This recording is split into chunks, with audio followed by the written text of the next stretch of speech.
قصر ریحانہ DHA2 اسلام آباد سے طاہر حنفی کا آداب۔ اپنے نصف صدی سے زائد عرصے کے واسطے دار ممتاز کالم نویس اسد اللہ غالب کے حکم پر ایک غزل میں ان کے لیے اور آپ تمام دوستوں کے لیے پیش کر رہا ہوں۔ عرض کیا ہے، امتحان صبر تھا سو درگزر کرنا پڑا،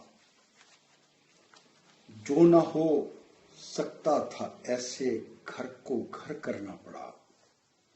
امتحان صبر تھا سو درگزر کرنا پڑا، جو نہ ہو سکتا تھا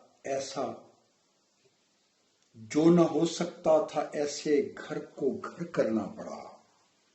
رات کے پچھلے پہر جب بھی سفر کرنا پڑا، رات کے پچھلے پہر جب بھی سفر کرنا پڑا، مجھ کو اپنے راستے کو مختصر کرنا پڑا۔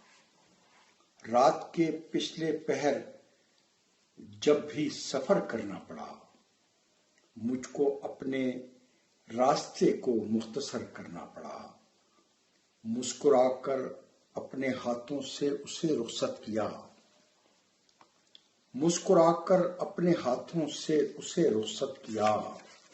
جو نہیں تھا بس میں وہ ہم کو مگر کرنا پڑا، جو نہیں تھا بس میں وہ ہم کو مگر کرنا پڑا۔ اور یہ شعر توجہ چاہتا ہے کہ اس کے اپنے درمیان میں کھینچ دی پھر سے لکیر، اس کے اپنے درمیان میں کھینچ دی پھر سے لکیر۔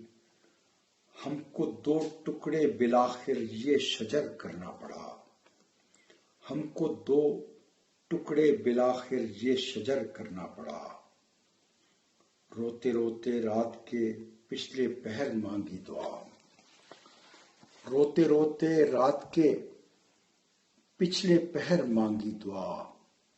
میرے ہر ایک لفظ کو آخر اثر کرنا پڑا، میرے ہر ایک لفظ کو آخر اثر کرنا پڑا۔